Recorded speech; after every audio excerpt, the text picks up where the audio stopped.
नमस्कार। आज का उपनिषद है आत्म पूजोपनिषद। आत्म पूजोपनिषद नाम से ही प्रतीत होता है कि आत्मा की पूजा। इस उपनिषद को कृष्ण यजुर्वेद से लिया गया है, जिसमें आत्म पूजा के बारे में वर्णन किया गया है।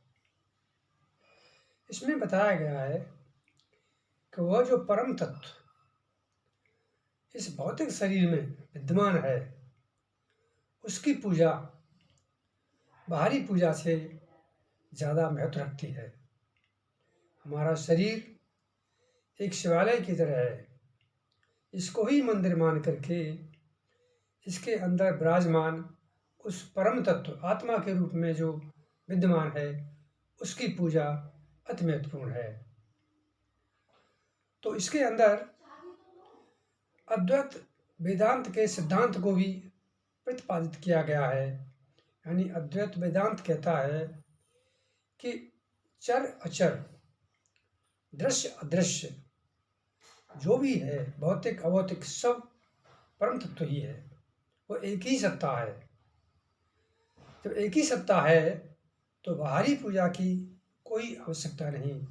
हमारे अंदर इस भौतिक शरीर के अंदर जो शिवालय की तरह है, इसमें ही उस परम तत्व की पूजा करनी चाहिए।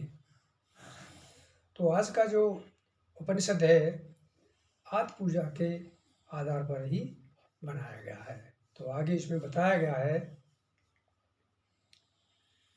यह उपनिषद स्वयं की पूजा यानी आत्म पूजा की अवधारणा पर केंद्रित है। यह उपनिषद मुख्य रूप से अद्वैत वेदांत की विचारधारा से संबंधित है और आत्मा यानी सेल्फ की पूजा को ही सर्वोच्च पूजा मानता है।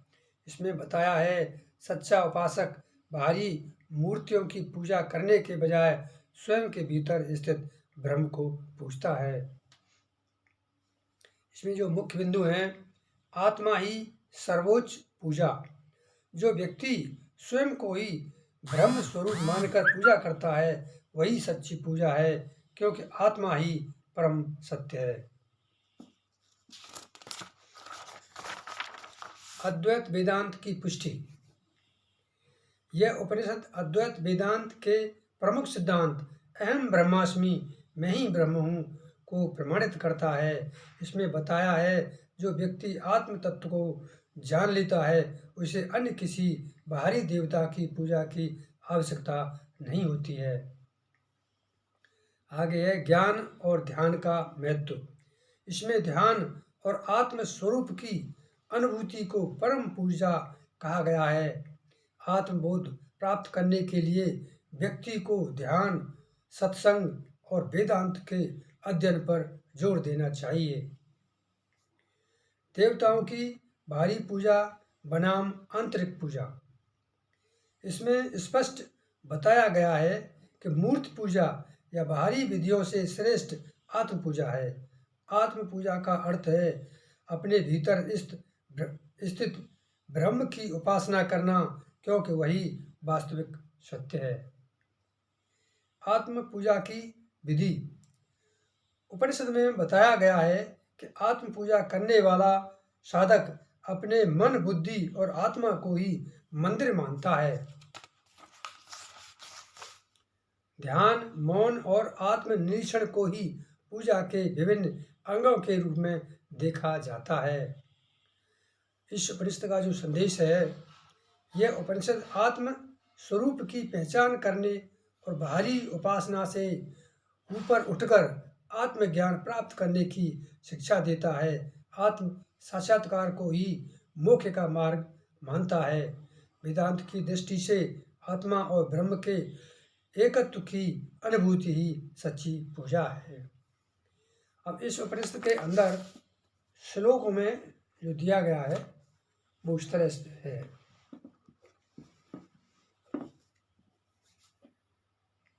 उस आत्म तत्व का सतत चिंतन ही उसका ध्यान है।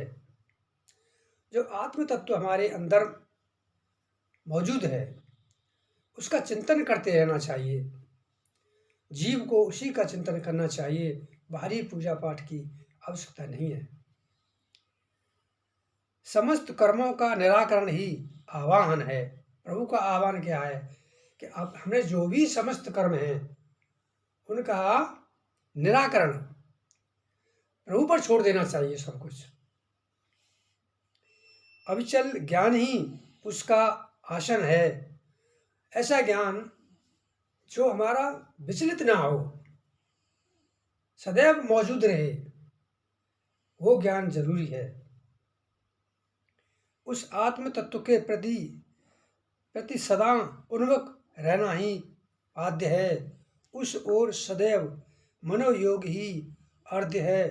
आत्मा की निरंतर दीप्ति ही आचमन है। श्रेष्ठता की प्राप्ति ही उसका स्नान है। सर्वात्म दृश्य का विलय शून्य लय समाधि ही गंध है। विशिष्ट नेत्र अंतर नेत्र ही अक्षत हैं। चित्त चैतन्य दीप्ति ही पुष्प है।